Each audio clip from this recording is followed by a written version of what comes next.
हरि ओम, नमो नमः। गोस्वामी तुलसीदास जी ने अपनी रचनाओं में गहन शास्त्रार्थ को सूत्र रूप में एवं सरल शब्दों में वर्णित किया है, अर्थात बहुत कम शब्दों का प्रयोग कर एक सूत्र की भांति बहुत अधिक अर्थ को रचनाबद्ध किया है।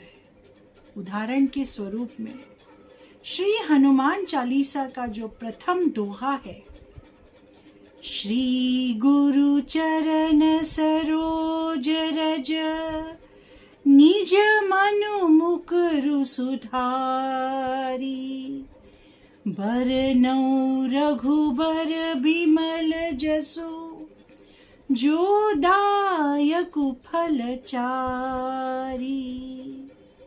अर्थात हनुमान जी की कृपा से हम हमारे जीवन की चारों फलों को प्राप्त कर सकते हैं। ये चार फल क्या है?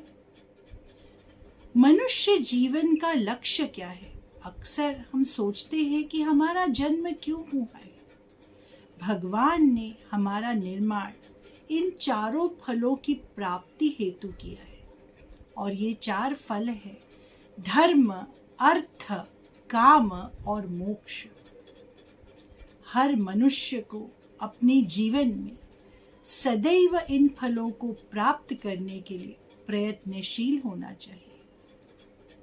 श्री हनुमान चालीसा की एक चौपाई है, अष्ट सिद्धि नव निधि के दाता असबर दीन जानकी माता। अर्थात माँ जानकी ने हनुमान जी को 8 सिद्धियां तथा 9 निधियों का वरदान दिया है।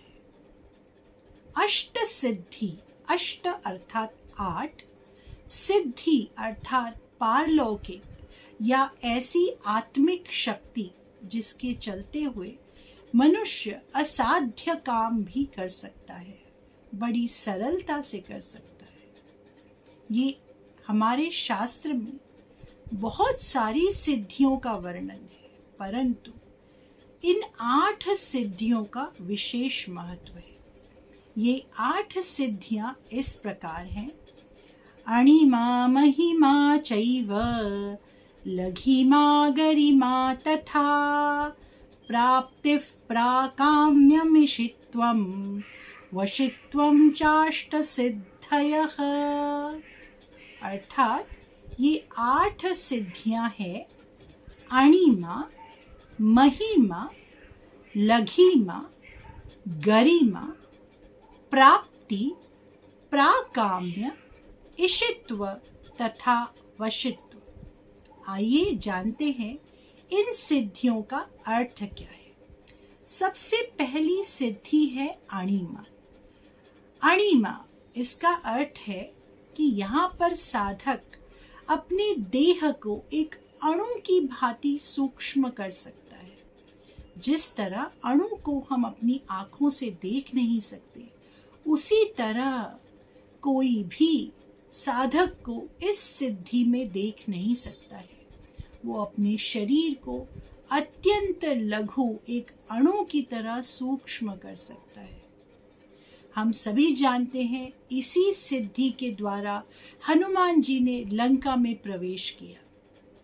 दूसरी सिद्धि है महिमा। महिमा अणिमा के ठीक विपरीत है। इस सिद्धि में साधक अपने शरीर को असीमित रूप से बढ़ा सकता है, अत्यंत विशाल कर सकता है तथा अपने शरीर को किसी भी सीमा तक फैला सकता है। लंकिनी तथा सुरसा राक्षसी के सामने हनुमान जी ने इस सिद्धि का प्रयोग किया था। तीसरी सिद्धि है गरिमा। गरिमा का अर्थ है यहाँ पर साधक अपने शरीर का भार असीमित रूप से बढ़ा सकता है, अर्थात वो अपने शरीर को बहुत ज्यादा भारी बना सकता है।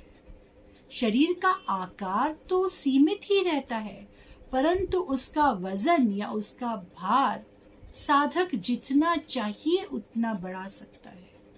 हम सभी जानते हैं महाभारत में वृकोदर भीम का गर्वहरण करने के लिए हनुमान जी ने एक वृद्ध वानर का रूप लिया तथा अपनी पूंछ फैलाकर भीम के रास्ते में जाकर बैठ गए।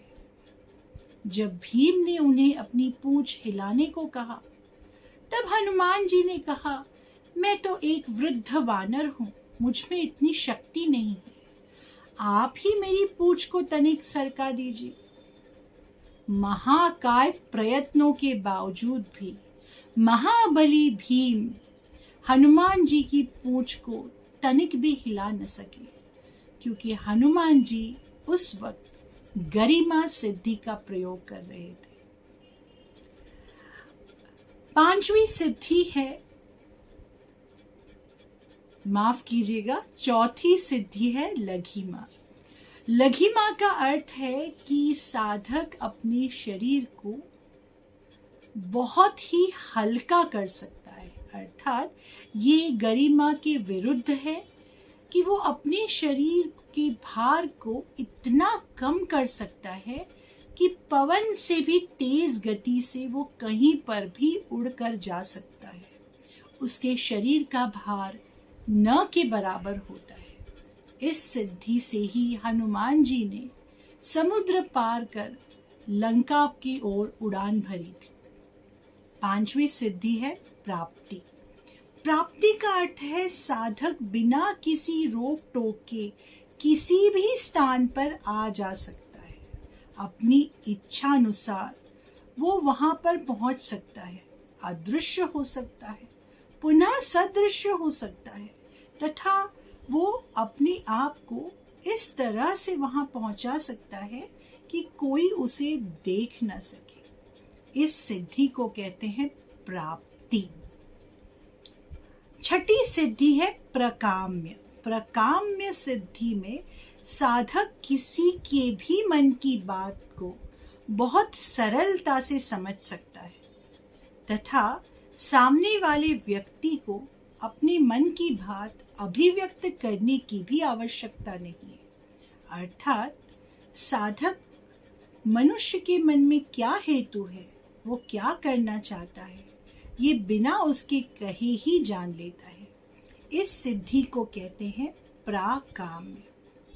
सातवीं सिद्धि है ईशत्व। ईशत्व यह भगवान की उपाधि है।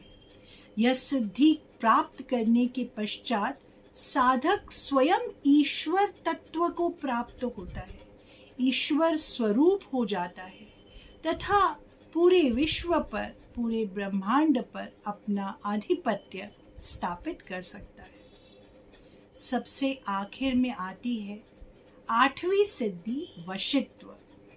वशित्व सिद्धि प्राप्त करने के पश्चात साधक किसी भी व्यक्ति को अपना दास बना सकता है, किसी भी प्राणी मात्र को अपने वश में कर सकता है और किसी के भी पराजय का कारण बन सकता है। इस सिद्धि को कहते हैं वशित्व, अर्थात वश में करना। हनुमान जी को ये आठों सिद्धियां माँ जानकी की कृपा से प्राप्त थी।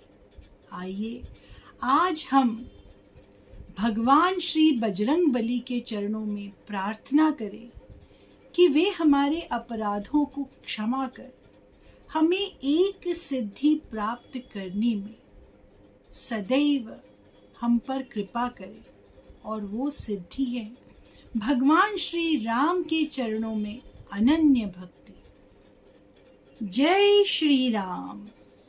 मनोजवं मारुततुल्यवेगं जितेन्द्रियं बुद्धिमतां वरिष्ठं वातात्मजं वानरयूथमुख्यं श्रीरामदूतं शरणं प्रपद्ये।